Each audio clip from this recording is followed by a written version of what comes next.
dengan Allah itu nomor satu itu syukur. Syukur itu di atas takwa. Di Quran itu ada fattaqullaha la'allakum tashkurun. Jadi takwa itu supaya ke derajat syukur. Kalau Nabi membahasakan kalimat thayyibah yaitu la ilaha illallah Muhammadur Rasulullah, itu kalimat yang otoritas kebenarannya itu absolut, pasti benar bahwa alam raya niki gadah pangeran ingkang asmanipun Allah Subhanahu wa taala. Tapi pengamalan niku, pengamalan la ilaha illallah itu harus ditalkin, diajarkan oleh orang yang spesialis nih, orang yang benar-benar mempunyai maslak. Maslak itu cara sampai kepada Rasulullah Shallallahu Alaihi Wasallam.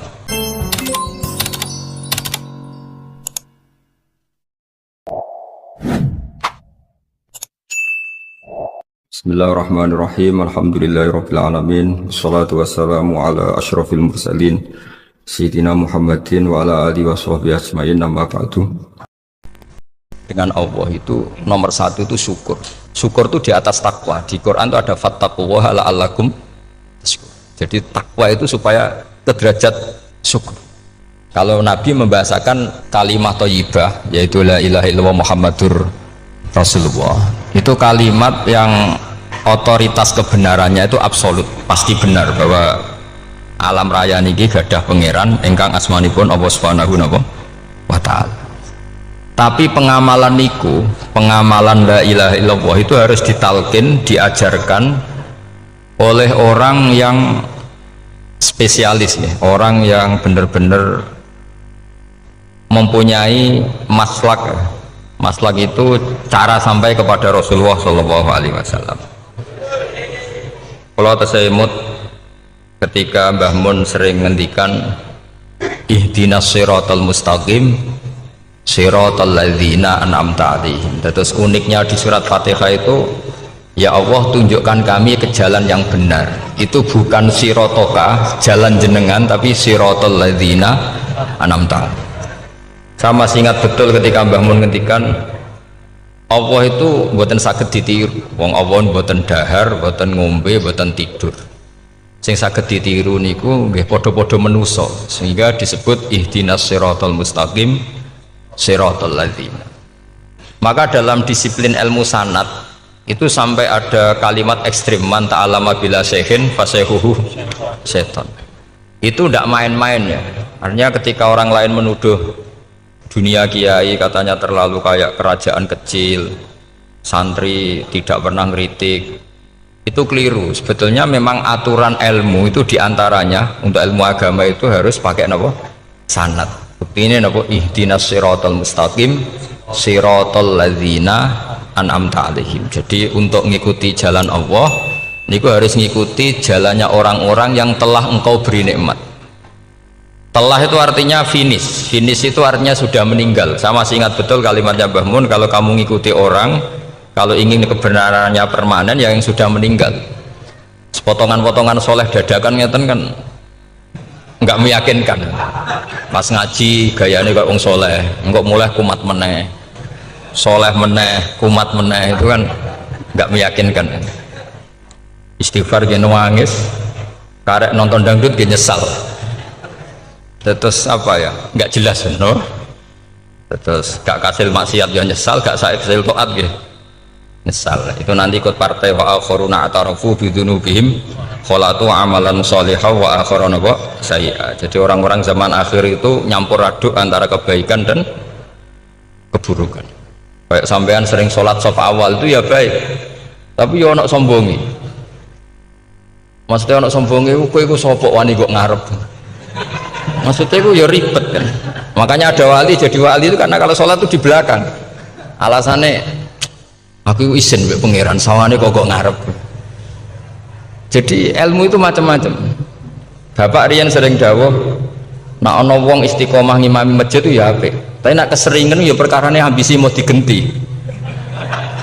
Jadi istiqomah itu nak keterusan itu ya dadi ambisi. Mulane gak jelas ngimami masjid terus itu istiqomah apa mau. Artinya apa? Hidup ini nggak jelas. Justru nggak jelas itu bagus karena ketok menusane, napa? ketok manusia. Sehingga dalam ilmu fikih itu lucu. Lo cerita wali-wali top Abdullah bin Umar niku semadzhab dengan Abdullah bin Abbas. Mboten seneng urip teng tanah haram.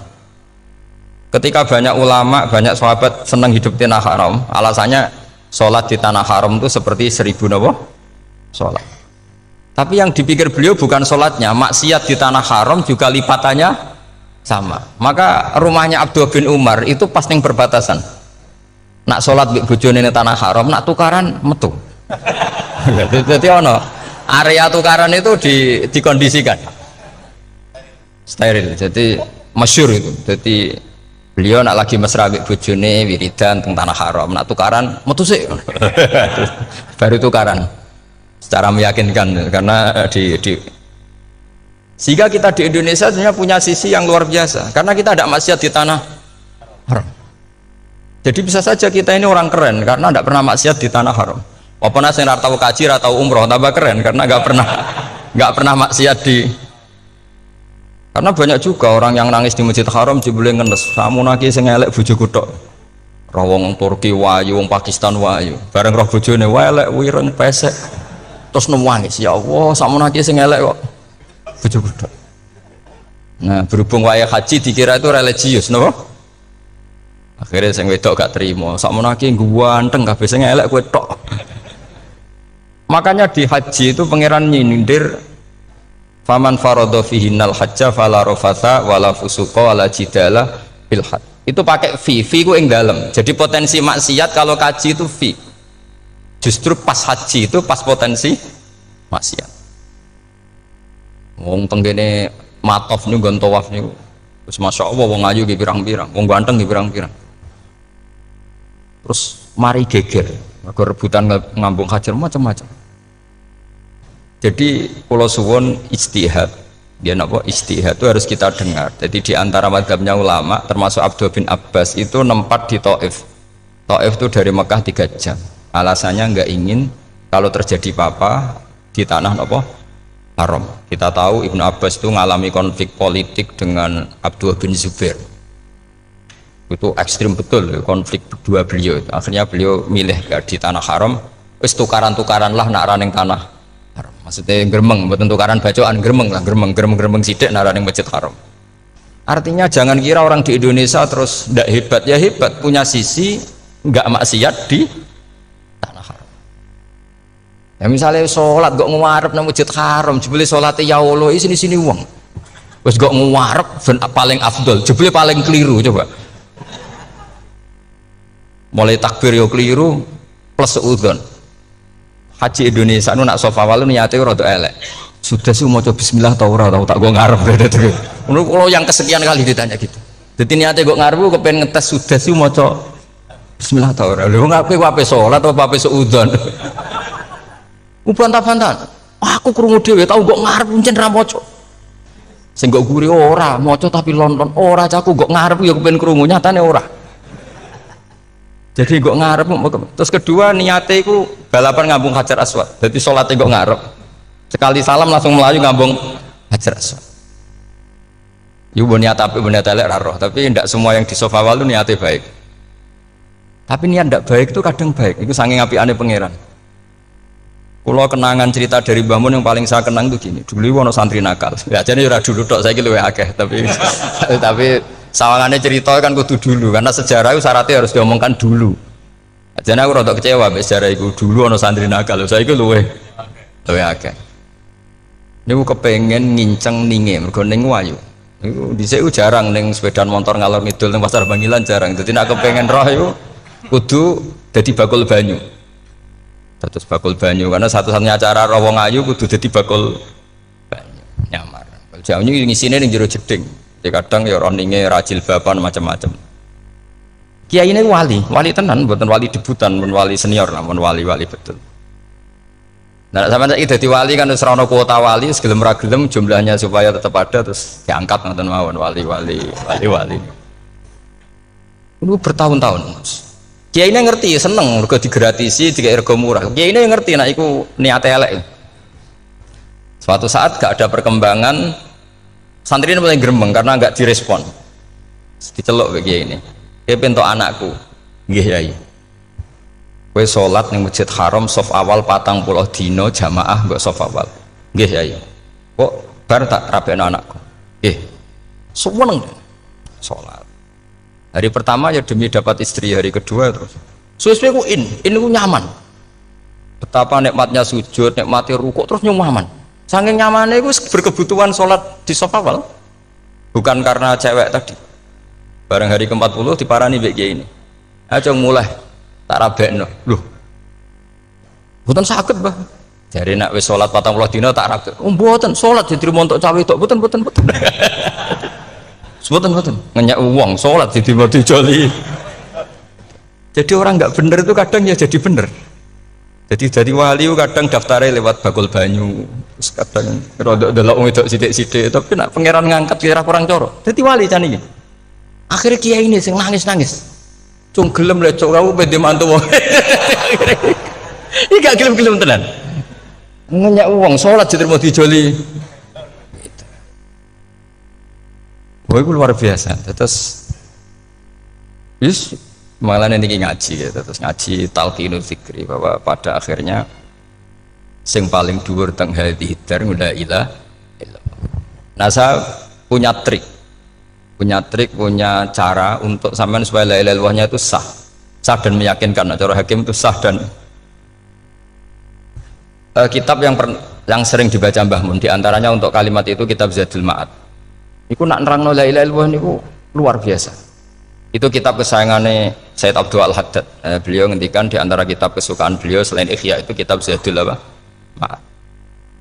Itu beliau kalau ngendikan bihadihi ya, maksudnya bihadil kalimah ussisatis samawati wal ardu. Jadi langit bumi dibikin. Jadi beliau mulai berpikir pertama gini, surga dibikin dengan segala kemewahannya itu bagi yang tasdek liman saddaqa bila ilaha illallah wa liman amana bila ilaha illallah. Neraka yang dibikin sebegitu ekstrim sampai anak wong dicemplung ngenteni 70 tahun lagi ceblok. Wah, itu serah kebayang carane gawe. Entakno bego kan itu. Jadi barang nak diceblokno ning neraka itu ceblok edok ngisor ngenteni pinten? 70 tahun. Makanya kemungkinan keluar dari neraka itu kecil. Agak untuk syafaat itu kecil. Wong wis kira iso kebayang kan? Itu pun diciptakan untuk yang menolak. Jadi surga dibikinnya lihadil kalimah, neraka dibikin juga lihadil kalimah. Jadi hadil kalimah itu mizan, ini ukuran yang nerima masuk surga, yang menolak masuk neraka. Hisab juga gitu, ada hisab itu ya karena kalimat la ilaha illallah. Orang kafir itu nanti tidak dihisab. Nah cara Ibnul Qayyim atau saya gak ngoten, ulaikal ladzina kafaru bi ayatina rabbihim wa liqaihi fahabitat a'maluhum fala nuqimu lahum yaumal qiyamati wasna. Ya lucu tuh, masuk Fir'aun dihisab kan sekarwan rokok kan. Jadi hisab itu nanti itu yang nggak jelas-jelas. Makanya sama berhati-hati itu potensi dihisab. Jadi yang jelas itu ada hisab. Masuk kanjeng Nabi dihisab kan tidak mungkin. Nabi Ibrahim masuk dihisab. Fir'aun masuk karena yang jelas surganya tidak dihisab, yang jelas nerakanya juga nggak dihisab. Tapi nak sing pengajian yo teko, dangdutan yo teko lah ini yang ini yang itu. Ya itu hisab itu. Dulu biskop ya bayar, mlebu masjid ya bayar. Cuma ada biskop 10.000, nak ning masjid 2.000. Itu ya hisab itu nanti. Jadi orang kafir yang karuan kafirnya itu istilah Quran fala nuqimu lahum yaumal qiyamati wasna. Nah, artinya ada hisab juga tolak ukurnya la ilaha illallah. Terus wa bihadil kalimah bu isatir rasul. Karena kalimat ini Rasul diutus untuk melatih la ilaha illallah. Jadi kalimat ini luar biasa. Tapi setelah jadi tahlil terus yang mau coba ngantuk terus jumlahnya kakean kan terus akhirnya gak sakral. Akhirnya lewat di komentar suwi temen. Pemenang nak sing mimpin tahlil wong tuwek terkenal suwi lagi tahlil dipimpin Mbah niki sing mburi mesti sambat wah suwi mesti. itu kriminal kita, itu kesalahan kita. Kalimat yang harusnya jadi tolok ukur surga neraka itu ukurannya kalimat itu, kemudian kita nganggap kalimat itu sebagai kalimat yang apa problem. Itu aja sampai ya. Makanya kalau suwun sing mimpin tahlil aja suwi-suwi lah. La ilaha illallah ping 3 hadir terus bar. Niku semua ijazatnya hanya 3 kali. Itu kok udah dipirang-pirang niku. Tapi nak la ilaha illallah tolong gak hadir ya tak baleni neh dadi 6. Kok gak hadir? Jebule ping 1000 pun ndak hadir. Ini yang masalah.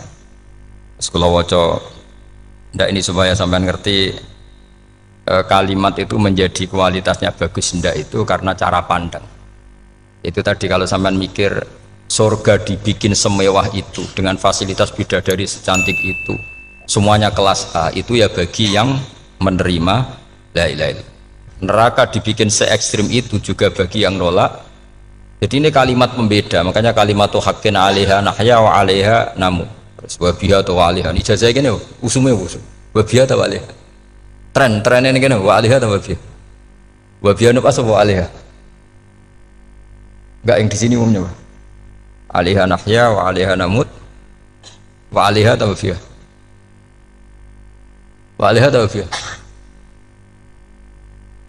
oh berarti orang jelas prinsipnya enggak jelas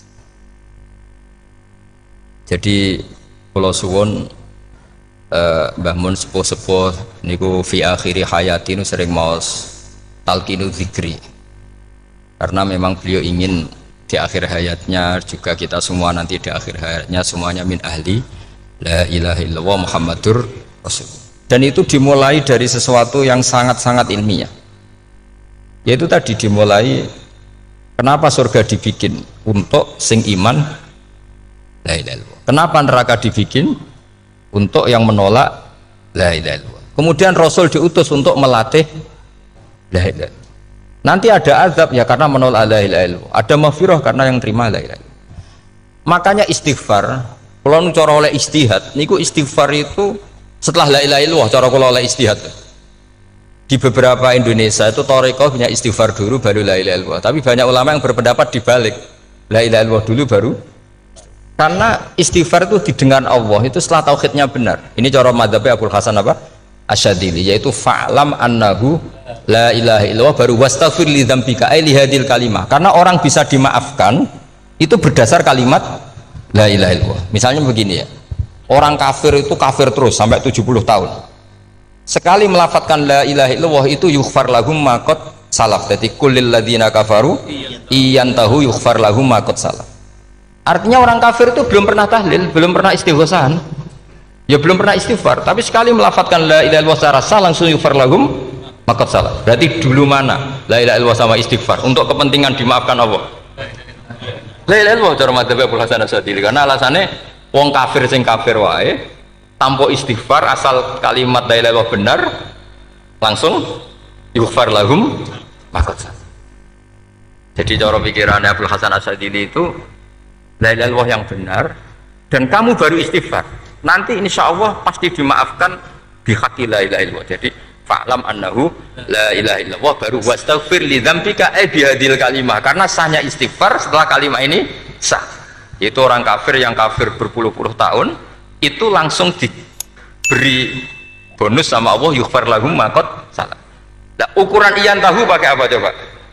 Hei para wong kafir, nak kowe mendo sangka kekafiran, ukurannya pakai apa? La ilaha illallah. Sekali la ilaha benar langsung yughfar lahum maqad salah. Makanya ketika ya Ja'far Shadiq, Sayyid Ja'far Shadiq, beberapa lama arja ayatin fil Quran adalah qulil ladzina kafaru iyantahu yughfar lahum maqad salah. Ketika mangane kan apik sesuk malaikat, "Ya wong kafir 70 tahun Gusti. Mau la ilaha pisan langsung jenengan sepuro, mosok kula imam tahlil mboten jenengan sepuro." Tapi masalahnya nak malaikat, tapi kowe golek wajib lah iku semari perkara iku.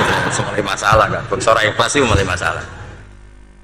Nah sing guri malah meneng, tapi kowe ngoco lelo mbek gremeng.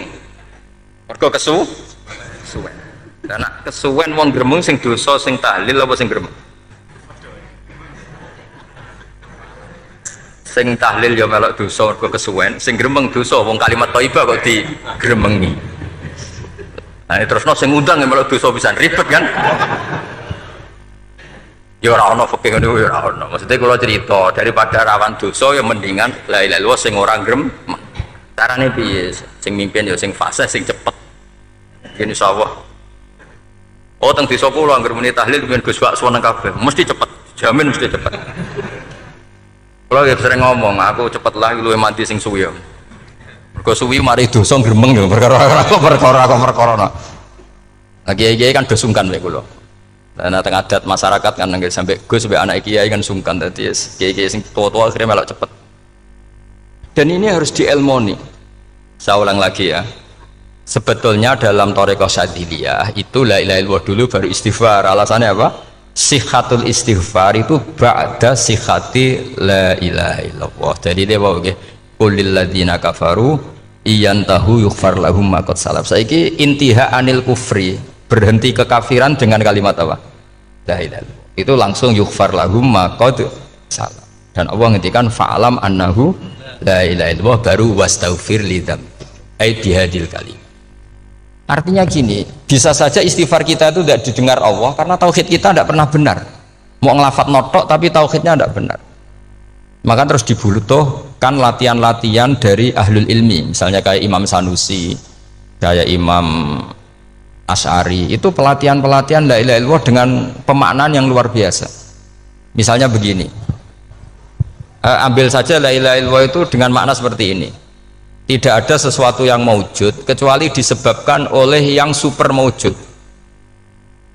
Alam raya ini, langit bumi ini kadung berstatus maujud. Kan nggak mungkin yang maujud diciptakan yang tiada. Nak ngono mau hadhil maujudat khalaqaha wajibul wujud. Lah wajibul wujud ini yang bernama Allah Subhanahu wa ta'ala. Maka kualitas Anda iman tuh lebih tinggi. Selama ini kan enggak. Orang no pangeran kecuali Allah. Terus Allah itu yang siapa? Ya Allah yang siapa itu harus kamu berani mensifati. Allah belum pernah menceritakan dirinya di Quran kecuali beliau dia mensifati zatnya. Saya adalah sing khalaqas samawati wal ardha misalnya.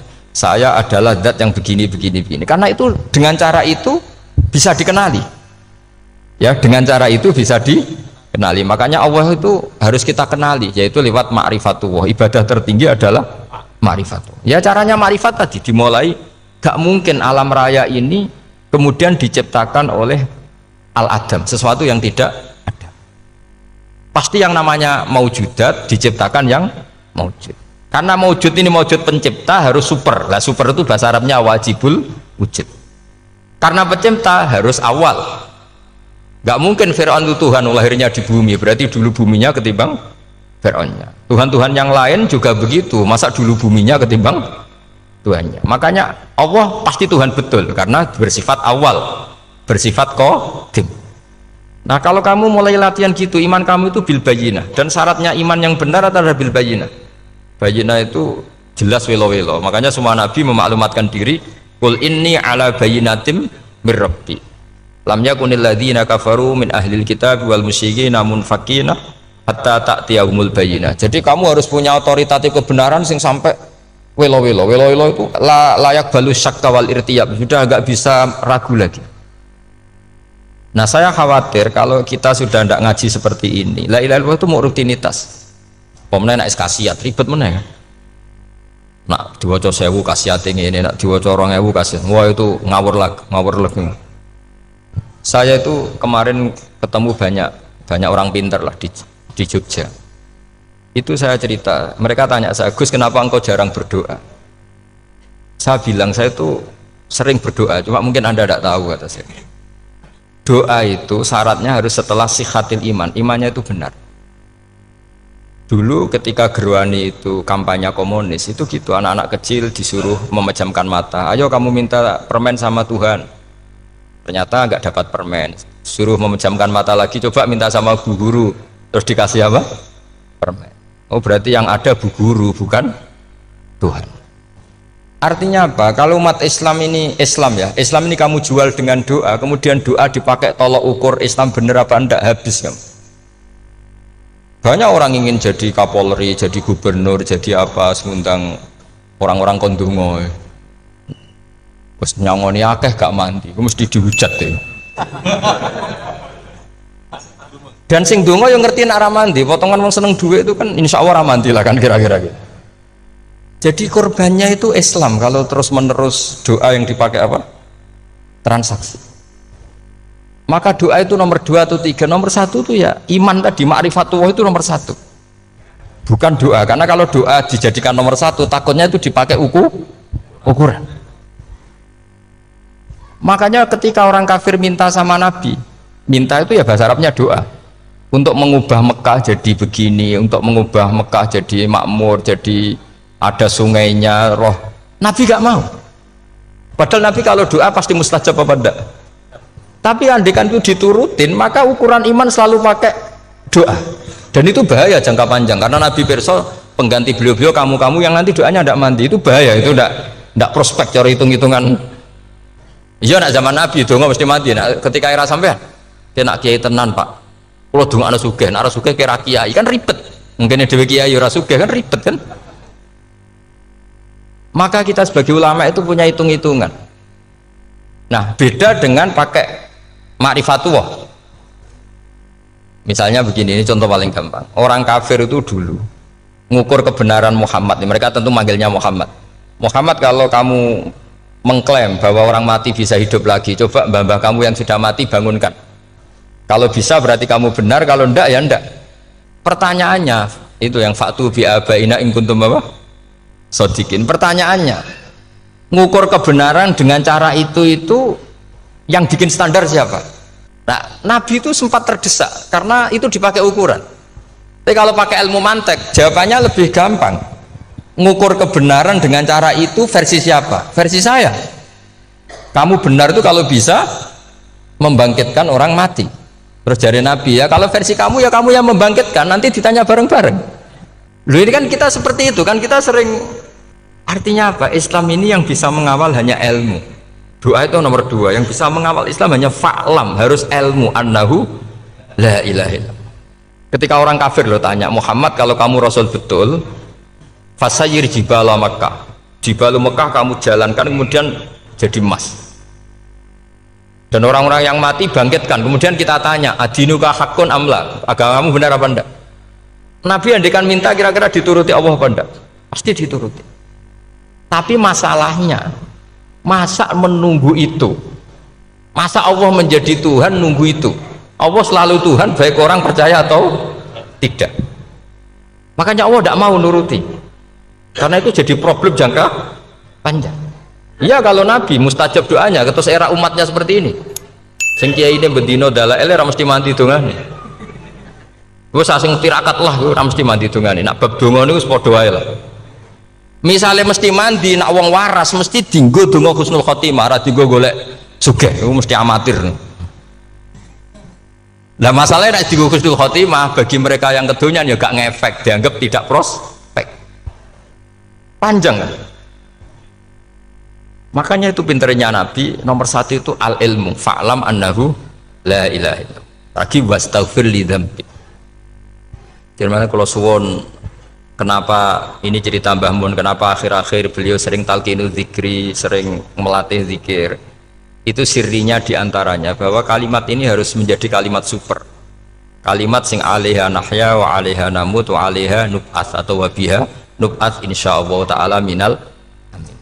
Ya itu tadi, kita sebagai kiai itu ikut menjaga ini, jangan sampai kalimat ini membosankan. Tahlile suwi barbar segitu ono sing nyoal la ilaha illallah Muhammadur Rasulullah lane kurang panjang, wakaf ta ora terus panjang. Bahwa agama ini dimulai hatta ta'tiyahumul bayyinah. Jadi sesuatunya harus benar-benar sampai jelas. Orientasi para ulama dulu itu cara menerangkan la ilaha illallah itu sampai difahami an bayyinatin. Makanya semua nabi memaklumatkan diri kul inni ala bayyinatin mir rabbi. Sampai di situ. Dan semua cerita-cerita di tafsir Jalalain di apa-apa itu ukuran kebenaran itu lam yakunil ladzina kafaru min ahlil kitab wal musyrikin namun fakina hatta ta'tiyahumul bayyinah. Monggo. Maka semua kita itu harus punya kecakapan untuk merangkai dalil. Kalau gak ada pengalaman saking kitab-kitab turos, kitab-kitab dulu. Itu ketika beberapa ulama ditanya, dulu ketika ulama-ulama dulu berdebat tentang apakah imanul muqallid, imannya orang yang tidak bisa berargumentasi tentang Tuhan itu diterima apa enggak, rata-rata ahli sunnah bilang diterima, tapi tetap dengan catatan itu potensi goyah. Itkul man qallada fit tauhidi imanu lam yakhlu min tardidi. Tapi ternyata ulama-ulama itu prakteknya juga mengajari masyarakat supaya ada sedikit dalil atau kepastian logika. Masyhur itu ulama dulu ketika tanya orang-orang Arab, orang-orang desa, Ya Arabi, bima arafta rabbak. Kamu kok tahu kalau Tuhan itu ada, itu gimana? Jawabannya mereka meyakinkan. Al-ba'ratu tadullu alal ba'ir wa atharul aqdam yadullu alal masir. Ono tletonge sapi ya mesti ono sapine. Ono atharul aqdam, artinya ono tipake wong liwat ya mesti ono sing liwat. Sehingga itu sudah dianggap cukup kalau ada makhluk ya ada khalik. Artinya terus menjadi gampang ketika Allah ngendikan misalnya am khuliqu min ghairi syai'in. Mosok hadhil makhluqat sing maujudat kemudian khalaqahal adam. Itu kan enggak ketemu akal. Maka termasuk kekaguman saya sama kitab Fathul Bari sarahnya Bukhari itu ngendikane wa hadza sing inda ahlil mantak yusamma iltidzadzan aqliyan, bahwa agama ini harus ada kenyamanan secara akal. Kalau Nabi membahasakan wajadah halawatal apa? Iman yang manis itu misalnya kita profesor, kita ilmuwan, kita seorang yang top, yang paling cerdas di dunia, kemudian kamu secara agama didogma oleh pimpinan agama kamu, kebetulan pimpinan agama kamu misalnya komunis, terus diberi ajaran misalnya hadhil maujudat khalaqahal adam, yang maujud ini diciptakan ketiadaan. Kan mungkin profesor lah mesti stres. Piye wong Adam kok ciri utama ketiadaan ya layu asiru saya tidak ngefek. Bandingkan dengan misalnya kita goblok lah, petani lah, wong paling goblok lah misalnya diajari bumi ki ono mbah wonten, terus sing gawe bumi ono ya ono, wong barange ono kok sing gawe ra ono. Lebih gampang. Lah itu cara Fathul Bari hadaddin itu mudah sekali, sahlah qoriba. Kalau dalam baca Said Abdul Haddad itu hadil kalimah sahlah qoriba. Salah qoriba itu enak difahami karena ya sudahlah, kalau hadil maujudat ya khalaqahal maujud. Berhubung maujud ini maujud khaliq ya wajibul wujud, kira-kira maujud super lah atau kausa prima atau apa. Jadi segampang itu lama menerangkan tauhid. Nah khawatir saya kalau penjelasan seperti ini sudah hilang terus mau wong takok kasihate nak maca sakmene paket ngene, nak sakmene paket ngene. Lah anak ramadi terus mental. Jute la ilaha illallah ya ngobos. Nah ini kan jadi tersangka. Makanya saya tadi bilang, saya berkali-kali saya belajar tauhid, belajar ilmu mantek, itu kepentingan saya hanya satu, supaya orang familiar dengan logika la ilaha illallah. Itu tadi mulai yang pelatihan kelas ringan, yaitu tadi al-ba'ratu tadullu alal ba'ir wa atharul aqdam yadullu alal masir, sampai pelatihan yang agak berat, tapi sebenarnya tidak berat-berat banget. Karena tadi am khuliqu min ghairi syai'in, masa kalian semua yang sebegini hebat maujudat kemudian kamu disebabkan oleh sesuatu yang tiada. Iku mbok sampean profesor lah iku ora iso logika, wong barang ra ono kok nyebabno. Al-aqdam ya dulu alal masir. Jadi ono teledong ya mesti ono sapine. Ono kipak tracaane tak kaki ya berarti ono sing barli liwat. Artinya hadil alam ini atharun min athari qudratil. Sekolah suwun, kalau mau maca sanad talqinu dzikri dari Mbah Mun, dan saya berharap kita ini saling menopang. Makanya saya Gus Yofur itu sering belajar mantek sampai belajar usul fikih, karena nggak bisa kita tanpa ditopang ilmu-ilmu seperti itu, nggak bisa, karena banyak khurafat, banyak syubhat.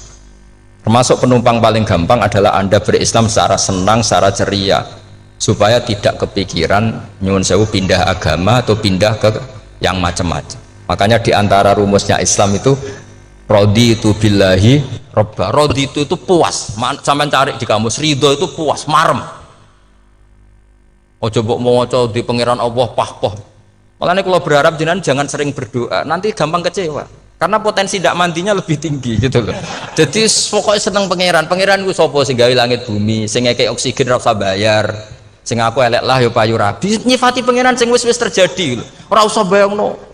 Wah aku jaluk jadi bupati ora jaluk suke ribet. Lho kula kecelok wong alim mboten nate nyifat donga nemen-nemen. Sing wis kliwat ya. Ngaku yo wong narukan nyatane payu rabi. Umume wong di mobil kuwi di mobil.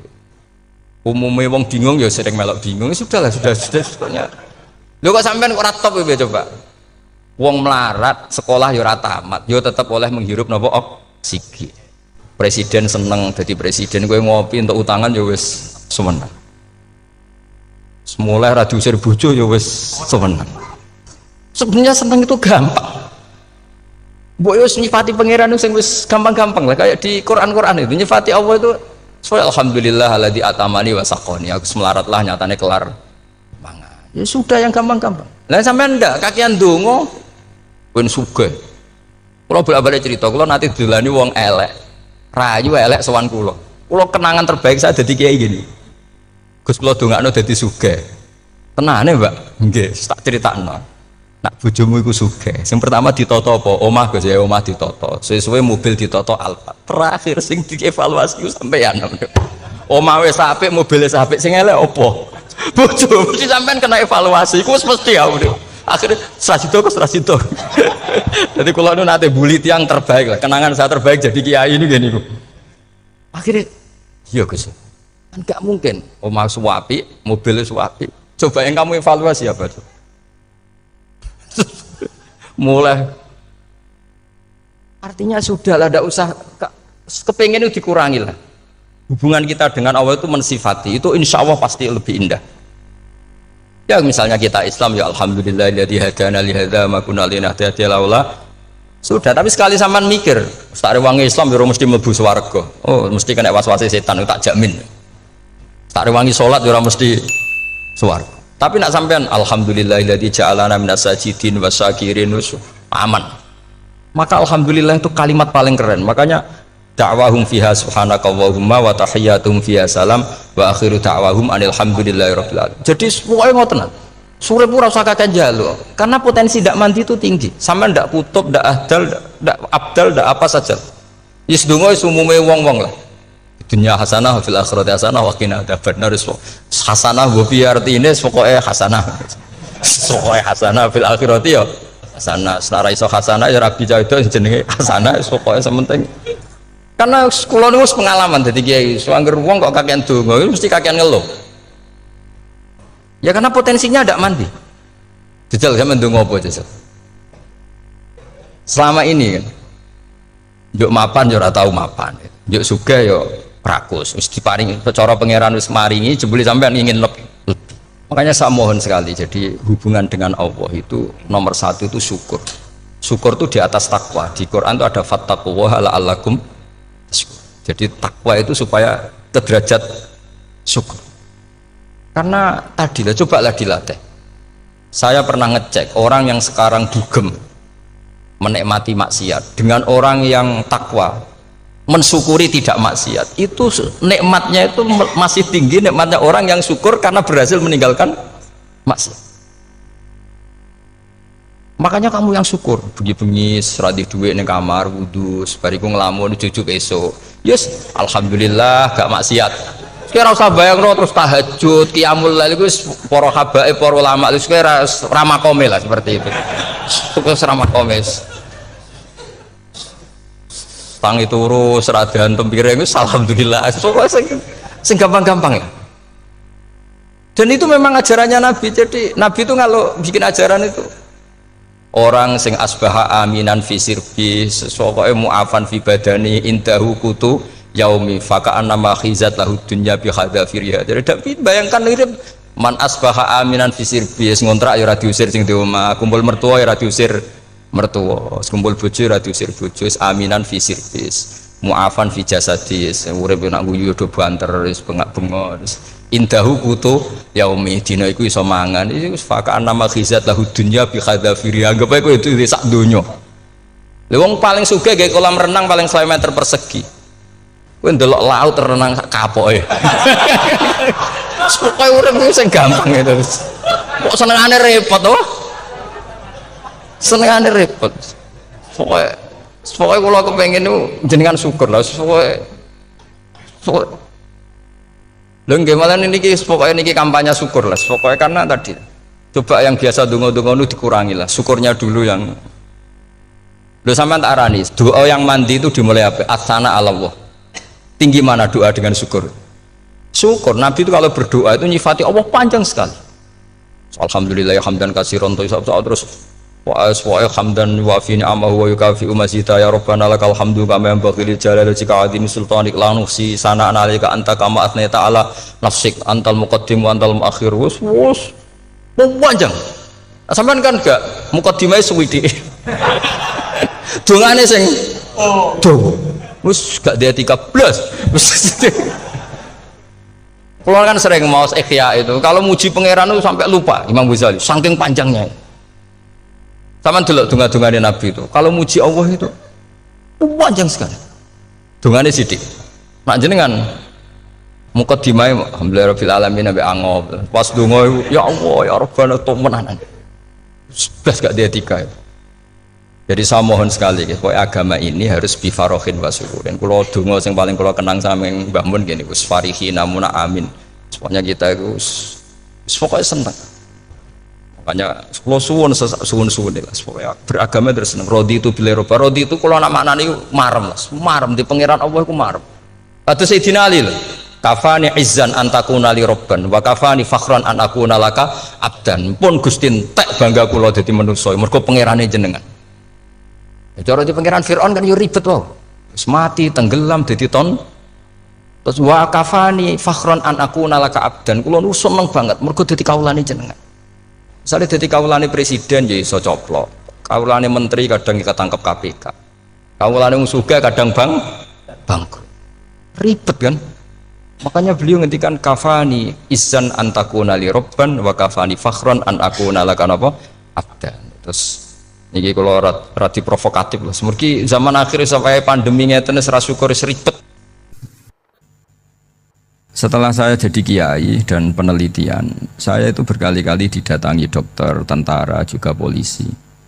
Mereka sering bilang gini, Gus saya ini dokter negeri. Saya ke NTT, ke Papua, karena saya muslim, berkebutuhan Islam, maka dibikinkan musola, dibikinkan masjid. Kalau kiai tidak bisa, bikin sendiri urunan mau narik siapa. Itu. Mau narik tarikan di jalan yang mau nyumbang. Siapa? Tapi kalau kebutuhan negara karena tugas negara ya difasilitasi negara dan tidak dianggap misionaris karena negara. Begitu juga di beberapa negara yang non muslim kayak di Argentina, di Venezuela itu ada masjid, ada kajian Islam ya karena duta besar dan itu aparat negara. Disinilah kearifan para ulama berkoalisi dengan umarok dengan makna yang positif bahwa agama ini harus ditopang umarok, sistem negara. Tentu di situ ada tentara, ada polisi, ada macam-macam.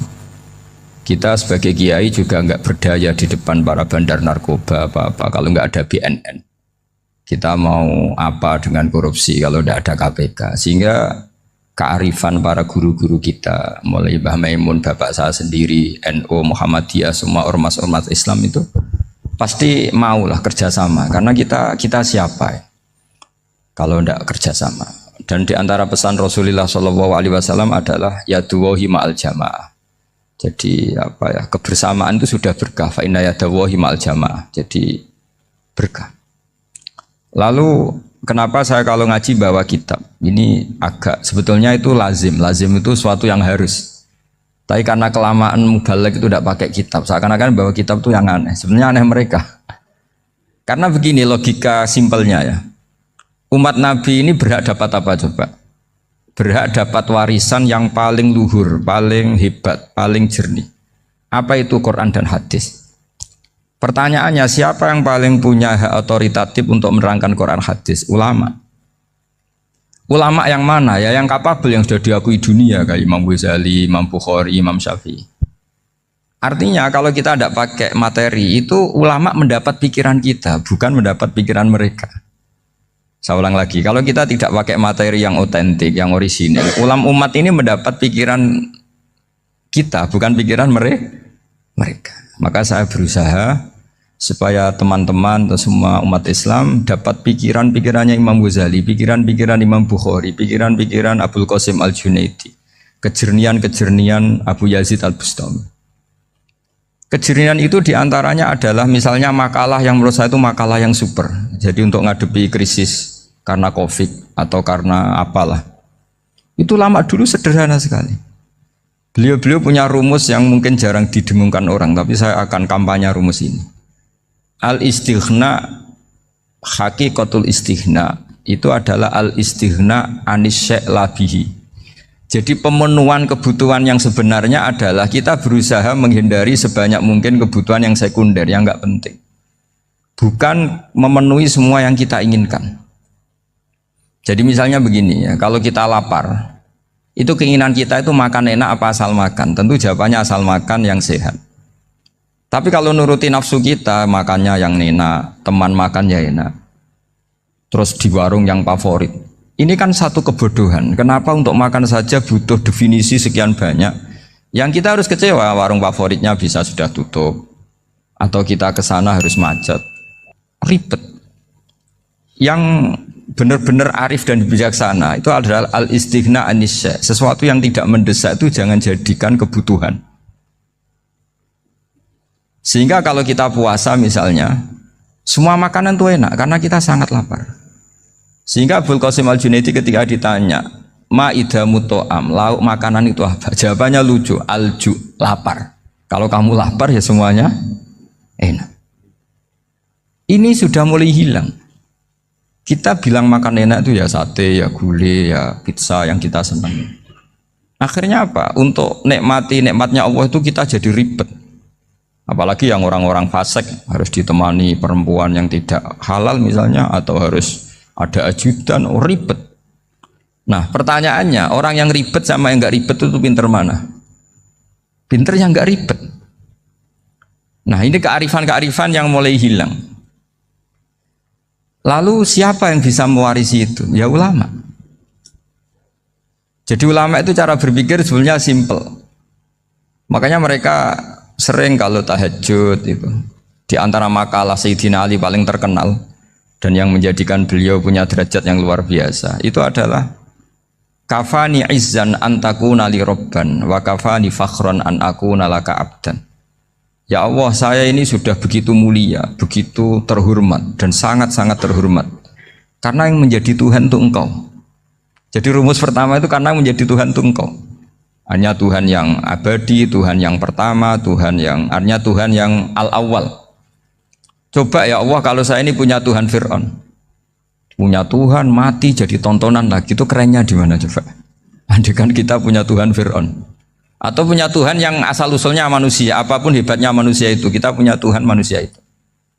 Tuhan yang lapar, yang kalau nggak makan mungkin pingsan, mungkin bisa kena COVID, nanti Tuhannya diisolasi. Kayak apa? Makanya ketika Tuhan Allah menyindir ketuhanan selain Allah itu, Allah hanya menyindir dengan kalimat sederhana, kana yakulani to'am, yang kamu tuhankan itu masih makan. Artinya kalau nggak makan ya lemes. Jadi lama-lama ada orang gini, alhamdulillah tadi Tuhan mampir ke saya, kelihatannya lapar, setelah tak kasih makan sehat lagi. Susah nggak punya Tuhan yang seperti itu. Beda dengan Tuhan kita. Tuhan yang nggak butuh makan, nggak butuh minum, al-qayyum, zat yang berdiri sendiri tanpa butuh yang lain, al-awwal. Sebelum ada langit bumi sudah ada Tuhan kita yaitu Allah. Bandingkan dengan Tuhan-Tuhan yang dipertuhan yang lain, yang adanya setelah bumi, misalnya Fir'aun dan sebagainya. Sehingga Sayyidina Ali pertama jadi kebanggaan apa? Kafani izzan antakuna li robban. Saya ini keren betul karena punya Tuhan yaitu Engkau. Tuhan yang lahul asma'ul husna, Tuhan yang semuanya punya kebaikan, punya keabadian, punya keagungan. Terus wa kafani fakhron an akuna laka abdan, dan saya bangga sekali karena saya menjadi hambamu. Kalau saya jadi hambanya Pak Rektor ribet kan? Sudah tak hormati ternyata nanti tidak rektor. Ya kan ribet kan? Terus pokoknya ribet. Jadi budaknya manusia itu ribet. Makanya ada seorang wali datang ke temannya yang jadi presiden atau jadi raja. Datang ke situ karena tidak punya uang, mau minta uang karena temannya raja. Setelah sampai sana ternyata temannya ini karena orang soleh pas berdoa, ya Allah saya minta ini, minta ini, minta ini. Terus si wali tadi pulang. Tanya, kenapa kamu pulang? Ternyata dia sama, masih minta-minta kayak saya. Jadi sederhana dia. Sama-sama minta kamu, minta zat yang kamu mintain katanya. Jadi dulu itu orang itu sebegitu dekat dengan Allah. Sehingga si raja ini terus ketemu wali tadi tanya, kenapa kamu menyepelekan saya padahal sekarang saya raja? Terus ditanya sama wali tadi, karena temannya, kalau kamu di padang pasir tidak bisa minum dan harus minum 1 gelas, dengan ongkos kamu harus mengasihkan semua kerajaan kamu demi minuman itu. Pilih mana, minuman apa tetap jadi raja? Ya saya milih bisa minum. Saya tidak raja tetap hidup, tapi kalau nggak minum mati.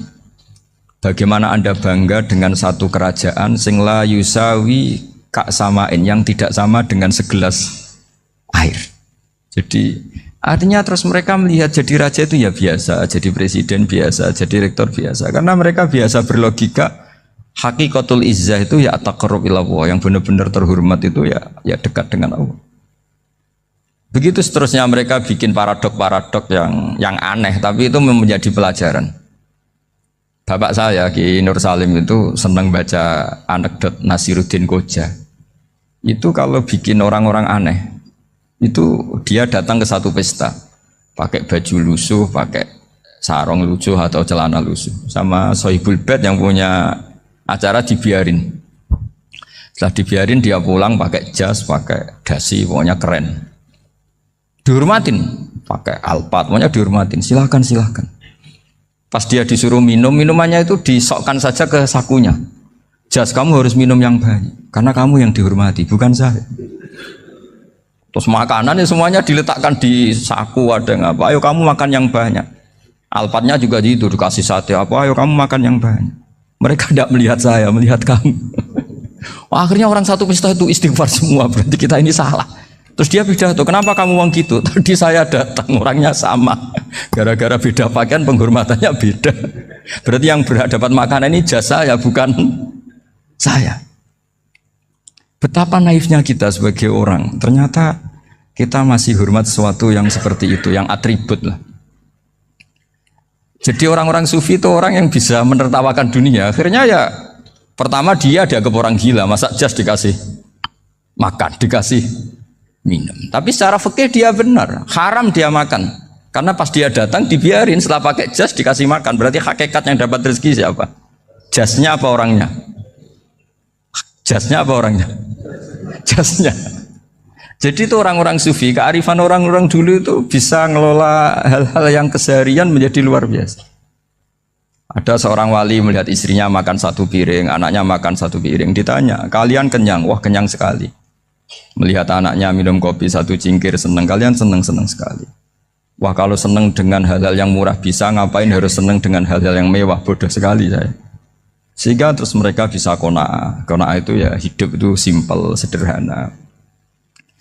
Jadi tentu saya tidak akan ngomong yang muluk-muluk, selain itu tidak bidang saya juga apa ya. Kita ini butuh obat di kondisi Covid seperti ini, butuh kesederhanaan, butuh apa ya?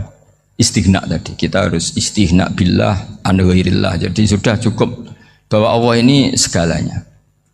Sehingga tadi saya dengarin himnenya Unisula, yang paling saya kagum adalah dimulai dengan kalimat-kalimat thayyibah. Di antara tugas suci Nabi Ibrahim dan semua nabi adalah wa ja'alaha kalimatam baqiyatan fi aqibi. Nabi Ibrahim itu nabi yang diberi gelar Allah. Dia adalah nabi yang menjadikan kalimat tauhid itu kalimat yang abadi. Fi akibih, di anak turunnya, di semua generasinya, baik anak turun karena gen maupun karena pembinaan, karena pendidikan. Ini penting sekali saya utarakan karena apa? Satu kehidupan itu sebenarnya digerakkan oleh kata-kata, oleh moto kalau oleh bahasa modern. Sehingga banyak ulama mengatakan al-ibarat kutun li'ailatil mustami'in, bahwa redaksi atau moto atau pegangan hidup itu penggerak kehidupan. Sehingga sebetulnya manusia itu digerakkan oleh kalimah-kalimah itu, oleh moto-moto itu, oleh prinsip-prinsip hidup itu. Misalnya orang Palestina itu tiap hari ke pasar gitu. Mereka ke laut itu. Ditanya, kenapa tidak takut tembak Israel? Jawabannya lucu. Kena tembak ya mati, enggak makan ya mati. Enggak kerja ya mati. Ya sudah, sama-sama mati ya mendingan aktivitas normal. Tapi saya tidak menyarankan itu untuk melawan Covid. Ini cerita saja nanti. Kamu jangan provokator itu. Karena ini wilayah sensitif. Jadi banyak orang yang poligami. Kalau ditanya alasannya gitu, istri satu ya cerewet, dua ya cerewet, mendingan 4. Ya banyak ya gitu. Tapi ada yang kebalikan, istri satu cerewet saja hampir jantungan, apalagi 4, tinggal matinya kan gitu. Itu semua yang menggerakkan itu kalimat. Kalimat itu satu pegangan. Banyak orang loh yang nggak ingin jadi rektor tuh banyak loh Pak Bejo. Jangan kira semua dosen ingin jadi rektor. Melihat rektor sibuk rapat mempertahankan reputasi Unisula terus sering pegang kepala. Ngapain repot-repot? Jadi tukang sapu aja dapat gaji, ngopi, rokokan, selesai. Bodoh amat. Jadi rektor, mikir orang banyak. Banyak loh orang yang nggak ingin jadi presiden tuh banyak. Karena ngopi nyaman, nggak ada yang ganggu. Mau tidur sampai jam 9 siang juga gak ada yang ganggu. Sehingga mereka melihat pegawai negeri itu gak keren, orang kok diatur jam, disiplin. Itu memang cara Allah membagi rahmat. Mau kamu apakan coba? Cara syukurnya dia seperti itu. Bapak saya dulu tuh sering ngajarin saya, diajak jalan-jalan pagi-pagi. Melihat orang ngopi, makan uduk itu bapak seneng. Kok enak jadi wong awam. Ngene esuk-esuk nyemak bocah kesel kabeh kono enak ngopi rokokan. Bapak kadang iri sama orang awam itu iri. Sudah gitu berharap masuk surga kan enak sudah gitu. Tahu-tahu mati, tidak tahu ke surga apa ke neraka ya tidak tahu. Jadi nah orang dulu itu orang yang bisa mensederhanakan dunia. Sehingga ya sudah cara bahagia. Makanya saya alhamdulillah saya ini kerjasama sama UII sama beberapa kampus. Memang amdan itu sengaja. Kampus itu ya punya sistem yang nggak bisa mewakili sistem kiai. Kiai juga punya sistem yang nggak terwakili oleh kampus juga sebaliknya saling melengkapi. Saya sering ketemu rektor UI, rektor kampus-kampus Islam. Mereka cerita, Gus pendidikan pondok harusnya dimodernkan gini-gini. Saya bilang, kalau pondok modern kayak kampus itu nanti saya ketemu Allah nggak bisa jawab. Kenapa Gus? Saya beri contoh gini. Kalau misalnya perempuan perawan lah atau apa saja namanya perempuan mau tanya tentang menstruasi atau haid, kalau semuanya sistem kampus dia harus kuliah dulu, registrasi dulu, kuliah dulu, bayar dulu, dan dapat jawabannya nunggu mata kuliah pas itu. Bandingkan kalau sistem pondok, saya tuh sering ke pasar sama anak saya dicegat sama ibu-ibu. Gus, anak saya ngalami gini-gini, keluar darah terus menerus, nggak 6 hari tapi 1 bulan penuh. Itu hukumnya apa Gus ya? Nanti saya mau sowan ke jenengan. Nggak usah sowan di sini aja. Ya sudah, sebelum mengeluarkan darah yang rutin seperti itu biasanya haidnya berapa hari? 6 hari ya sudah ikut yang 6 hari, yang lainnya istighatsah. Ngoten tok Gus, ya udah ya. Begitu terus di masalah udhiyah Pak. Ya coba kalau semuanya pakai sistem kampus, daftar dulu, bayar dulu. Jadi ini nggak ada jawabannya, nunggu mata kuliah itu baru dapat jawaban. Itu biasa nggak sholat bertahun-tahun karena belum ada jawaban tentang itu. Nah itu kalau misalnya orang mati, tahunya cara apa memulasara jenazah itu nunggu kuliah dulu, pas mata pelajaran itu dulu, baru menangani orang mati. Berarti orang mati itu tergeledak semua. Tapi kalau kiai kan enggak. Kesini orang mati terbakar, kalau dimandiin malah badannya copot-copot, itu gimana hukumnya? Ini ada orang mati Gus Kendat, ini disolati apa enggak? Ada orang mati apa itu oplosan ya, itu disolati enggak? So sering ditanya gitu. Gak usah registrasi Pak Rektor, gak usah registrasi, gak usah daftar, gak usah seminar. Makanya kalau orang kampus wani kiai itu ya kualat tenan gitu, karena ini yang on time. Tapi pondok seperti saya ya ikrar seikrar-ikrarnya pentingnya kampus karena melatih efisiensi waktu, disiplin, tata kelola manajemen sehingga kita ya hormat. Tapi tadi kita harus saling melengkapi sehingga saya tunjukkan ke publik bahwa saya hormat sekali sama polisi, sama tentara. Coba kita bisa apa ngadepi bandar narkoba kalau enggak polisi? Bisa apa coba menjaga NKRI kalau enggak tentara? Begitu juga ya sudahlah kita memang fa inna yadallahi ma'al jamaah, kita berkah itu kalau bersama-sama, tidak bisa kita sendiri. Nah lalu orang kayak saya itu ya beberapa kali sebetulnya saya itu ditawanin jadi doktor honoris causa apa. Kekhawatiran saya satu Pak Bejo, takut pas nggak punya uang itu dokter gak di duit kan gak pantas gitu. Jadi repot gitu, daripada beban lah sudah lah nggak usah dokter. Jadi kalau nggak punya uang ya pantas, terus kalau ngebis ya pantas. Suatu saat kalau mati nggak ada yang hadir ya pantas, nggak dokter gitu. Kalau sudah dokter kok masuk neraka, kayaknya apalagi rektor kampus Islam kok masuk neraka itu kan kok kayak nggak pas itu. Misalnya rektor Unisula ditanya mungkin nakir, nggak bisa kan kayak gimana gitu. Makanya harus sering ngaji saya supaya nggak malu di depan Munkar Nakir. Masa rektor ditanya Munkar Nakir enggak bisa. Harus berani bentak. Ini saya rektor loh Pak Munkar Nakir. Masa kalau wali-wali dulu berani. Masyhur di cerita wali-wali ditanya marabbuka manabuka. Saya ini guru tauhid. Kok kamu tanya marabbuka manabuka yang ngelotok. Kok kamu tidak pernah ngaji enak aja tanya. Jadi wali-wali itu ya rileks ngadepi mungkin. Saya akan rileks wali di Bang Pak Rektor. Saya yakin itu. Karena wali itu lebih dekat Allah. Sehingga orang dulu itu saya ulang lagi ya, ada satu kearifan namanya hidup itu apa? Hidup itu adalah cari sebanyak mungkin supaya hidup itu tidak tergantung pada banyak hal. Sehingga misalnya cara berpikir orang-orang modern itu sebenarnya banyak orang-orang ilmuwannya nggak ngagumi Amerika. Bukan karena angkuh ndak. Untuk mempertahankan kebesaran negara sebesar itu, kebutuhan listriknya besar, kebutuhan tentaranya besar, kebutuhan apa? Sementara negara kayak Venezuela atau Swiss kebutuhannya ada banyak. Pertanyaannya, yang tergantung dengan banyak hal sama yang tidak tergantung banyak hal, itu pinter mana? Kalau dibalik pertanyaannya gitu, negara-negara maju itu tidak keren kalau dibalik pertanyaannya. Orang yang untuk mempertahankan eksistensinya banyak, butuh banyak hal, dengan yang tidak butuh banyak hal, itu pinter mana? Orang yang bahagianya nunggu jadi dokter, nunggu jadi kiai besar, kiai viral, dengan orang yang bahagia cukup dengan ngopi, itu pinter mana? Tapi kalau dibalik pertanyaannya, orang yang tahunya nikmat hanya kopi, dengan nikmat yang banyak, pinter mana? Makanya Mbah Mun tuh kalau guyon itu lucu. Aku iku sakake ambek wong desa sing mlebu swarga. Saya dulu eskal mlebu swarga kok disakeni. Akhirnya beliau memberi penjelasan. Wong desa iku roe pakanan enak, iku mau kopi mbek uduk. Lah swarga iku mau nuruti sing dikarepno. Akhirnya semua mangan wis ngopi, nguduk, ngopi ora roh pakanan liyane iku ora roh. Nasi mandi yo ora roh, pizza yo ora roh apa-apa. Terus saya bilang, wah lah niku nak nganti selera tentang wanita cantik. Iku juga sederhana. Rodok pesek ya wis cantik, rodok ireng ya wis. Apa bidadarinya seperti itu karena saking enggak pengalamannya. Jadi surga itu kan nuruti apa yang diinginkan. Kira-kira keinginan orang kampung kalau di surga itu apa coba? Makanan apa coba?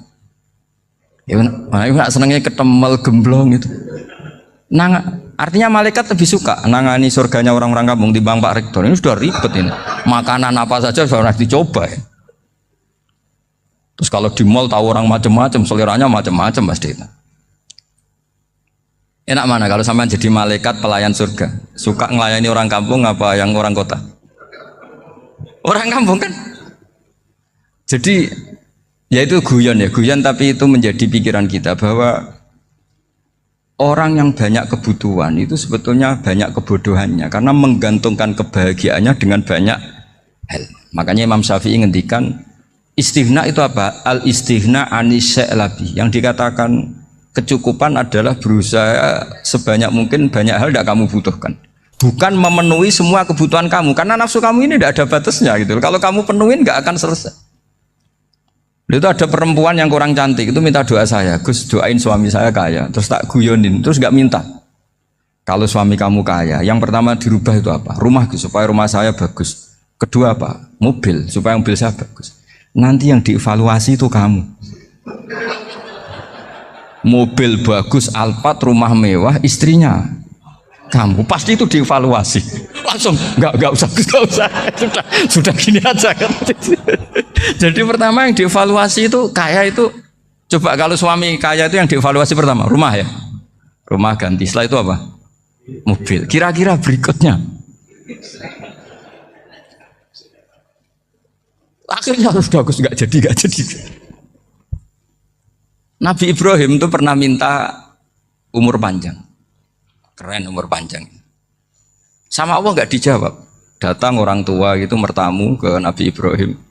Terus disuguhi dikasih kurma. Apa itu? Kok kurma apa? Anggur yang sudah matang sekali. Sudah dimakan. Setelah dimakan meler keluar lagi. Dimakan lagi meler lagi. Terus Nabi Ibrahim masuk lagi ke kamar. Ya Allah doanya tak cancel. Nanti kalau saya tua kayak itu.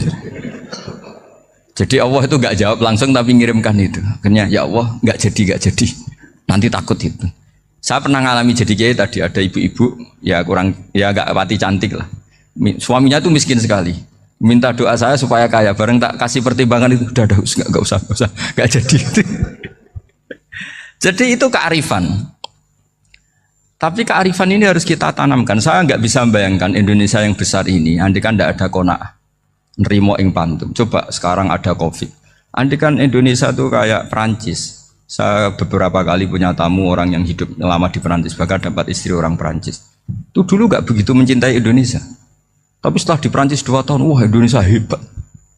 Di Perancis tuh kata dia kalau cerita, semua kebutuhan masyarakat itu dibebankan ke negara. Apa saja minta negara, apa saja nyoal negara. Sementara Indonesia, coba kalau Indonesia mengalami seperti ini kok tidak ada qanaah rimo ing pantum, bisa kios Indonesia. Orang miskin nyalahkan negara, kelaparan nyalahkan negara, apa saja. Tapi barokahnya dididik kiai, jogeman nyalahno wong liya. Urip pun romo ing pandum, diame. Sampai gak ngerti kalau Covid. Banyak tuh orang-orang kampung itu, orang lugu-lugu itu. Mbah niki saking Covid, salam ning Covid, muga-muga umure panjang. Dikira Covid itu nama orang yang ahli sosial itu. Mbah niki dana saking Covid. Matur nuwun sampekno salamku, muga-muga umur panjang. Bingung kan yang nganterin ini. Ini gimana yang mau menjelaskan? Memang nggak paham. Ribet kan. Tapi saya pastikan bahwa dengan keadaan seperti ini kita bahagia, kita stabil, itu jelas barokahnya kalimat tadi, moto tadi atau pegangan hidup tadi. Makanya disebut al-ibarat qutun li'ailatil mustami'in, bahwa redaksi atau kata-kata atau pegangan atau filosofi hidup, apalah namanya itu adalah penyemangat. Penyemangat. Karena kata-kata ini memang luar biasa. Ketika sahabat perang demi kebenaran, zaman itu ya pasti benar karena yang dibela Nabi. Dulu itu kan enak zaman Nabi, yang dibela mesti benarnya, musuhnya mesti salahnya. Sehingga dulu itu memang harus tegas. Kalau sekarang mau tegas gimana? Yang kamu bela tidak mesti benar, musuhnya tidak mesti salah. Ribet kan kalau misalnya saya tukaran sama Pak Rektor, kamu mau bela mana kan bingung. Saya tidak mesti benar, saya tidak Nabi. Pak Rektor apalagi nggak mesti benar lagi kan? Ribet kan? Jadi kalau kita mau perang sekarang itu mau pede gimana? Enggak. Makanya banyak ulama sekarang tuh mau tegas tuh nggak berani karena ya banyak hal yang abu-abu lah wilayahnya. Misalnya pilihan presiden, atau pilihan bupati, pilihan menteri. Kamu mati-matian bela itu, yang kamu bela tidak mesti benar, musuh kamu tidak mesti salah. Misalnya pilihan bupati, wah ini kabupaten ini baik kalau bupatinya ini, yang satu bilang ini, terus tim suksesnya kamu tanya, kamu yakin? Ya tidak juga. Lah kenapa semangat? Kan saya botohnya, paling alasannya ya itu aja, bukan yang lain. Beda dengan zaman Nabi, nabinya mesti benar, Abu Jahalnya mesti salah, kan enak aturan mainnya jelas. Singkat cerita dalam perang itu banyak sahabat yang ngalami luka, ngalami apa gitu. Kemudian curhat lah ke Nabi, ya Nabi gara-gara derekkan jenengan, ngikuti jenengan saya harus ngalami seperti ini. Ngiranya orang itu diapresiasi sama Allah keluarnya itu. Ternyata sama Allah gak diapresiasi. Malah diturunkan ayat intakunu ta'lamuna fa innahum ya'lamuna kama ta'lamun wa tarjuna minallah malah yarjun. Kalau kamu sakit karena perang, orang-orang kafir itu ya sakit. Itu saja berani padahal demi kekafiran. Wa tarjuna minallah malah yarjun. Padahal kamu punya nilai lebih yaitu berharap kepada Allah yang mereka tidak punya. Saya jadi kiai itu ya kadang mangkel. Karena yang benci ya benci, yang seneng itu ngel-ngel loh kayak Pak Bejo. Jadi semuanya ribet. Nah iya, yang benci ya ganggu, yang seneng ya ganggu, tambah nemen.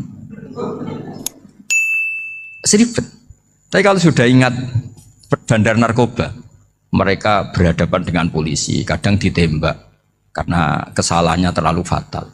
Antar persaingan mereka juga bisa tembak-tembakan karena merebut pasar narkoba. Itu saja mereka berani. Kok kita yang jadi kiai kadang dicium tangannya, dihormati gak berani, hanya takut apa ya, musibah-musibah kecil lah, atau problem-problem kecil. Lah iya, kalau kita bandingannya gitu. Kalau kamu mau tahajud kedinginan, itu masih nanti dihisab Allah itu gitu. Maling ayam itu keluar malam-malam, hanya dapat ayam. Itu gak takut dingin. Ya gak takut digebuki masa. Kamu mau tahajud saja takut dingin. Makanya nanti hisabnya orang soleh itu nanti dijajarkan orang dolim. Terus diperbandingkan. Wah itu habis kamu kalau itu. Jadi misalnya Unisula mau rapat, tapi ini malam, kalau malam dingin nanti sama masuk angin. Wah anak-anak pang di perapatan aja berani kamu. Kalau sudah perbandingannya gitu tuh ribet kita nanti. Makanya itu kalimat itu moto atau filosofi hidup. Sehingga diulang lagi nasihat itu. Iyam saskum korhun fakodu masal koma korhum mislu. Kalau kamu kena luka, orang-orang yang nggak benar juga akan kena luka. Itu aja berani demi ketidakbenaran. Masa kamu demi kebenaran nggak berani? Akhirnya orang itu, ya itu kalimat, itu heroik. Makanya kita ini penting ya. Makanya tadi himne Unisula dimulai kalimat thayyibah. Karena kalimat ini yang menjaga kita kalimat ini. Misalnya tentang Tuhan. Kenapa orang Islam imannya kokoh seperti ini, termasuk yang sudah hidup di Amerika, di Australia, di mana-mana. Itu ya barokahnya ajaran atau barokahnya kalimah. Saya sebut kalimah saya pakai bahasa santri. Karena la ilaha illallah itu dalam tradisi santri disebut kalimatu haqqin alaiha nahya wa alaiha namut wa alaiha nub'ats. Ada yang riwayat wa biha nub'ats insyaallah taala minal aminin. Kenapa mereka di mana-mana meskipun sekolah di Amerika, di Australia, bahkan di Uni Soviet tetap mukmin? Itu barokahnya ajaran yang benar. Allah itu siapa? Tuhan. Tuhan itu sifat dasarnya apa? Awal. Dia harus wujud awal sebelum makhluk yang lain. Sehingga ketika ada negara yang maju, yang tertib, manajemennya tertib, masyarakatnya makmur, tapi punya Tuhan yang tidak seperti itu, tidak awal, itu sudah gak nyaman. Karena ndaklah keren Tuhan saya, karena Tuhan saya itu al-awwal, zat yang pertama. Tuhan saya keren lah, zat yang nggak mati. Tuhan yang nggak mati, yang nggak pernah mengalami kematian. Sehingga tontonan atau yang dilihat kenikmatan-kenikmatan yang lain ini tidak mengubah dia pendirian tentang Tuhan. Karena mantapnya satu kalimat tadi bahwa Tuhan itu ya harus satu, harus awal, harus tidak mati, tidak rusak, tidak mengalami apa-apa yang membahayakan. Sehingga ketika ditawarin Tuhan yang lain meskipun menjanjikan secara finansial atau kemakmuran, mereka gak tertarik. Itu coba, itu barokahnya makmur apa barokahnya ajaran? Barokahnya ajaran. Sering negara Islam itu kalah makmur dengan mereka, tapi barokahnya ajaran ini tetap apa? Tetap Islam. Makanya Nabi Ibrahim, Nabi yang sukses bikin wa ja'alaha kalimatam baqiyatan fi aqibi. Sehingga kita ini bekti sama orang tua misalnya, itu ya karena ajaran. Suwargamu itu karek wong tuamu. Nak wong tuamu ridho, Allah ridho. Nak ora ridho, Allah ora ridho. Ridho wa fi ridhol walidain wa sakhatu wa sukhtu wa fi sakhatil. Sehingga ketika ada orang tua yang agak brengsek gitu, anak-anak tetap hormat. Punya orang tua yang miskin, yang sudah miskin, tukang tombok nomor, banyak kan di kampung gitu. Ya tetap hormat.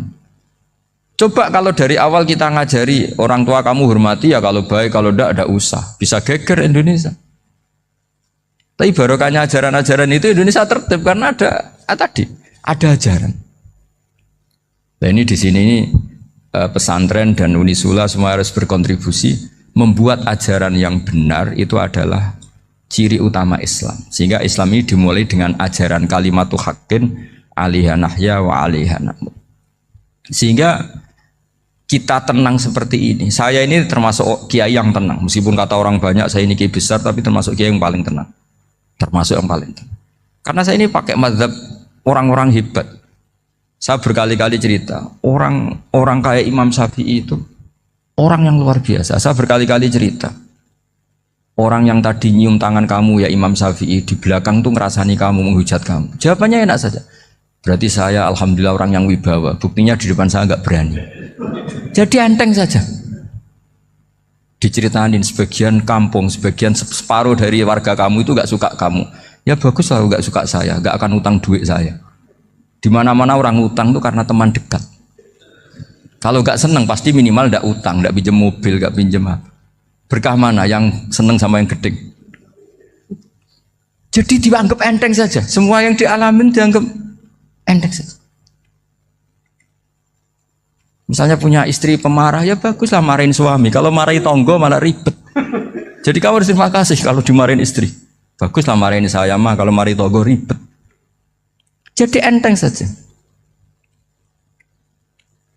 Tapi kita sekarang tuh karena nafsu ya, sehingga menghadapi hidup ini ribet. Ulama dulu kalau mau mati itu senengnya bukan main. Sudah lama saya ini ingin gak maksiat. Kayaknya gak maksiat paling efektif itu mati. Ya tidak apa-apa Gusti, kalau sebaiknya mati ya mati aja. Enteng saja. Jadi melihat kematian itu akhir dari segala keburukan atau potensi keburukan. Apapun baik kita sekarang, suatu saat mungkin kita gak baik. Yang bisa menghentikan ketidakbaikan atau potensi ketidakbaikan itu apa coba? Mati kan? Berarti mati itu mengerikan apa menyenangkan? Mesti kamu tidak berani menjawab. Meskipun secara ilmu kamu berani, tapi secara rasa agak berani kan? Saya ulang lagi ya, yang bisa menghentikan keburukan atau potensi keburukan itu apa coba? Apa? Kematian. Berarti kematian itu menyenangkan atau menyusahkan? Apapun kamu tidak berani jawab karena kamu agak-agak duniawi itu kelihatannya. Tapi secara ilmu, kamu tahu kan kalau mati itu tidak buruk-buruk banget. Karena apa? Itu akhir dari segala keburukan. Sehingga Nabi ngajarkan kalimat itu begitu luar biasa. Allahumma ahyini maka natil hayatu khairan li wa tawaffani maka natil wafatu khairan li. Nabi melihat dunia itu begitu indah. Ya Allah, kalau saya ini hidup, anggap saja hidup ini ziyadatan li fi kulli khairin, menjadi modal saya menambah segala kebaikan. Jika suatu saat saya mati, anggap mawon rohatan li min kulli syarrin, itu akhir dari segala keburukan saya. Sehingga mati hidup ya baik karena di situ kita bisa berkontribusi beramal soleh. Mati juga baik karena mengakhiri segala keburukan. Nabi nate ngendikan lagi, ajaban li amril mukmini inna amrohu kullahu khair. Orang mukmin itu mengagumkan, semuanya baik. In asobathu na'ma syakara fakana khairan lah. Kalau baru dapat nikmat, dia syukur, maka itu baik. Wa in asobatu dharra sabara. Kalau dapat masalah mereka sabar, itu juga baik. Sehingga orang mukmin dua sisinya pasti baik. Itu juga kalimat, maksudnya moto atau pegangan hidup. Nah berikut ini saya beri contoh, ini kenangan saya, ini contoh terakhir. Masalah jadi orang terkenal maupun tidak. Di sini dicontohkan Imam Ghazali di halaman 367 di kitab saya 367, juznya 3 di kitab Ihya Ulumuddin. Di sini beliau cerita betapa untuk menjaga ikhlas sebaiknya orang itu tidak terkenal, tidak syuhrah, tidak terkenal. Oke, itu kita sepakat ya, karena kalau terkenal mungkin orang dipaksa publik dengan tanda kutip untuk selalu berbuat baik, tapi karena jaim lah, jaga image atau apa. Tapi ketika dibalik pertanyaannya, kamu rela yang terkenal itu orang nggak benar, sementara yang orang benar itu nggak terkenal.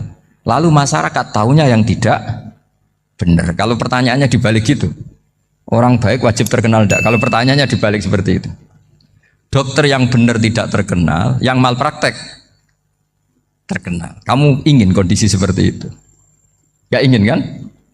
Kampus yang bagus gak terkenal, kampus yang bagus gak terkenal, yang gak bagus. Nah, artinya apa? Gara-gara olah kata, olah pikiran, ini logika jadi rubah. Lagi-lagi apa? Jawaban itu ada di kata-kata sebetulnya.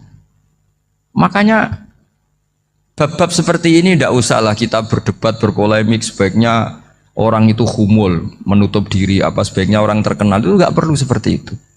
Sudah terserah Tuhan saja. Makanya saya mulai dulu ngaji sampai sekarang itu ya tidak punya punya ikon tertentu atau punya website tertentu, enggak. Sudah terserah pangeran. Sudah saya juga tidak sok suci materialistik atau enggak, ya tidak mikir saya. Bukan apa-apa ya, karena saya ini kiai, jadi biasa urusannya sama Allah, tidak sama makhluk. Jadi pusing kalau sama sarah-sarahnya makhluk itu pusing. Meskipun rektor kalau nasihati saya pasti tidak saya terima, itu tetap makhluk, itu sudah ada ngefek kalau saya itu sudah ada itu. Bukan karena saya sombong, ya memang makhluk betul gitu, bukan cuma nasibnya bejo aja, tapi makhluk tetap makhluk. Saya beri contoh ya. Ini makalah yang ditulis Imam Ghazali. Ya, i'lam aslahaka Allah anna aslal jah wa intisarus sayyid atau sayyidi wal istihar. Wa huwa mazmum itu. Balil mahmudu al khumulu illa man saharahu wa ta'ala linasri dini min ghairi takallufi talabi syuhrati minhu. Jadi kalau kamu ingin ibadah kamu selamat ya kamu jangan terkenal. Tapi resikonya adalah kalau kebaikan itu tidak terkenal maka gak dikenali. Kalau gak dikenali berarti masyarakat hanya punya percontohan yang tidak baik karena yang baik tidak terkenal. Jadi itulah ulama-ulama dulu. Jadi apa-apa itu dibanding-bandingkan. Kemudian nanti kelihatan jawabannya itu kelihatan. Jadi ulama dulu itu biasa ngarang misalnya afatun nikah, sisi negatifnya nikah.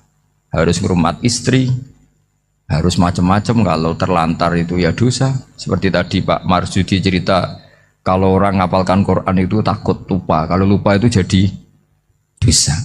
Pertanyaannya, kalau semua orang takut lupa, takut dosa, semua orang nggak hafal Quran karena potongan-potongan lupa. Cara berpikir tidak seperti itu. Kalau berpikir ya namanya hafalan ya inginnya hafal, kan nggak ingin lupa. Lah nanti kalau takdirnya lupa karena hal-hal yang dimaklumi oleh syariat itu enggak yang termasuk dosa. Yang dosa itu lupa takliwiri udhrin syar'iyyan, lupa yang tidak ada sebab yang apa? Syar'i. Tapi lupa bawaan EQ-nya tidak bagus. Lupa bawaan sering dibentak. Oh itu enggak masalah karena bawaannya orang tertekan itu ya lupa. Coba kamu hafal Quran. Terus punya kredit jatuh tempo. Pas hari itu aku yakin enggak cerdas sudah. Itu bawaannya orang tertekan tuh pasti lupa. Jadi ya saya teruskan ya. Jadi terus ada makalah yang sangat bagus sekali tentang itu. Saya baca ya. Wa yadullu ala dzalika anna Allah azza wa jalla amaral anbiya'a bi idharil amali lil iktida wa khassahum bi mansibin nubuwah. Wala yajuzu ayyudhunna bihim annahum khurrimu afdolal amalen. Jadi orang yang terlalu mendewa-dewakan khumul itu menutup diri. Oke itu baik karena dengan khumul, dengan menutup diri Anda tidak riya, Anda tidak pamer. Tapi kata Imam Ghazali, kamu juga harus ingat di antara syaratnya Nabi itu harus mengumumkan kalau beliau itu seorang Nabi. Harus memaklumatkan kalau beliau seorang Nabi supaya bisa diikuti. Caranya sholat harus diumumkan sehingga Nabi itu mengatakan harus jamaah. Karena dengan cara jamaah itu bisa shollu kama ra'aitumuni usolli. Coba kalau Nabi sholatnya nggak diperlihatkan, kamu harus sholat yang benar. Caranya gimana ya Rasulullah? Itu rahasia. Bingung nggak kira-kira? Bingung nggak? Ya misalnya amal rahasia selalu lebih baik. Terus ada pertanyaan, Nabi ngendikan kamu sholat yang benar. Caranya gimana Nabi? Ya itu rahasia. Terus gimana coba? Tapi Nabi ngendikan apa? Shollu kama ra'aitumuni usolli. Ya sudah kamu sholat, niru saya sholat. Berarti Nabi sholatnya diperlihatkan apa disembunyikan? Diperlihatkan. Jadi begitu juga saya berkali-kali bilang, orang tahu kalau itu bidan ya berdasar tulisan itu bidan. Tahu kalau itu dokter gigi ya itu dokter gigi. Jangan sampai gara-gara tidak ada tulisan mau beli alat bangunan di dokter gigi, mau periksa gigi di toko bangunan. Gara-gara apa? Nggak ada maklumat. Nah, di sini ulama-ulama selalu memaklumatkan dirinya. Termasuk Imam Ghazali ketika ngarang kitab dinamai Ihya Ulumuddin, bahwa kitab ini bisa menghidupkan ilmu-ilmu agama yang mulai hilang. Begitu seterusnya. Jadi ini ngaji ya. Jadi orang itu harus ngerti ya. Jadi jangan nuruti emosi sendiri atau logika sendiri. Bahwa saya suka humul, ya monggo, agama Islam menyediakan sarana itu. Uzlah itu ya punya sisi kebaikannya sendiri. Tapi syuhrah terkenal asal tidak nuruti nafsu juga punya sisi kebaikannya sendiri. Setidaknya umat ini punya satu master kebaikan yang mudah diakses. Tapi tadi saya ulang lagi, jangan karena hadun nafsi, jangan karena kepentingan pribadi. Makanya di sini disebutkan wa yadullu ala dzalika ay ala syuhrah anna Allah ta'ala amarul anbiya bi idharil amal lil iktida. Allah selalu memerintahkan para nabi kalau ngamal kebaikan ya harus dimunculkan supaya bisa Itu. Yaitu tadi kita tidak bisa bayangkan kan kalau misalnya Nabi menyuruh kamu harus sholat yang benar, kemudian sholatnya Nabi sembunyi. Lalu ditanya, Nabi saya niru siapa? Wah itu rahasia, kamu nggak boleh lihat sholat saya saat takut tidak ikhlas. Ribet kan? Sehingga jamaah itu statusnya tetap harus. Nah bedanya harus ini ulama berpendapat harus yang apa? Fardu kifayah. Tapi fardu itu maknanya harus. Tapi bukan berarti kalau nggak jamaah sholatnya nggak sah, nggak. Tetap tapi statusnya jamaah tetap apa? Harus. Nah barokahnya harus ini orang yang baru sholat, sholatnya langsung benar karena ada yang diikutin. Coba kalau mantan dukun baru sholat terus sholat sendiri, itu mesti mirip mantra itu. Karena dia tidak ada master percontohannya. Tapi barokahnya ada master, orang paling bodoh pun kalau sholat ya benar, karena standar ada komandonya, ada imamnya. Sehingga Imam Ahmad malah berpikir keras, syarat sahnya sholat itu harus jamaah. Cara pikirannya Imam Ahmad keras sekali beliau. Sehingga kalau orang sholat sendiri kok ada orang lain yang maunya berjamaah harus bayar, orang itu harus bayar demi sahnya sholat. Itu madzhabnya Imam Ahmad. Tapi kalau madzhab Syafi'i hanya mengatakan itu fardu kifayah, yang kalau satu komunitas gak mau melakukan semuanya apa? Dosa. Ya jadi ini sebelum sesi ringan tanya jawab, hanya 2 saja tanyanya, nggak boleh banyak-banyak, nanti nggak pulang-pulang saya. Jadi tak baca lagi biar dapat berkahnya Imam Ghazali. Wa qala qaumun asirru afdalu minal alaniyati. Terus kata sebagian ulama al alaniyah itu afdal minas sirri. Terus diperbandingkan baik yang mana amal dipertontonkan sama ndak. Terus kata Imam Ghazali, kalau orang itu bisa jaga tidak riya, maka sebaiknya dipertontonkan karena kebaikan harus yang muncul, bukan yang tidak baik yang muncul. Makanya ketika memaklumatkan diri sebagai ingin jadi generasi khairah ummah, itu kalau diterjemah itu kan wow, khairah ummah, umat terbaik. Itu kan kayak agak angkuh. Tapi nggak apa-apa, itu nggak apa-apa. Masa kita kampanye siap degradasi moral kan ya lucu kan, masa jualan gitu kan ya lucu. Kita memang ingin mengkhidmati ummah, berbakti dengan umat, membantu supaya jadi generasi khairun ummah. Tidak apa-apa dimaklumatkan supaya dengan itu umat punya sarana. Oh kalau ingin jadi khairun ummah kuliah di sini, jangan lalu enggak gitu. Ya sama kita dokter, maklumatkan saja dokter gigi, dokter kandungan, dokter bedah, sehingga orang kalau mau bedah ya jangan ke dokter kandungan. Jadi barokahnya maklumat ya. Jadi saya mohon sekali ini, saya sendiri sebetulnya orang yang nggak siap terkenal sebetulnya, tapi ya sudah terserah Allah saja. Kalau itu cara Allah menyebar kebaikan, ya monggo. Pokoknya kita tawakal saja sama Allah Subhanahu wa Ta'ala. Assalamualaikum warahmatullahi wabarakatuh.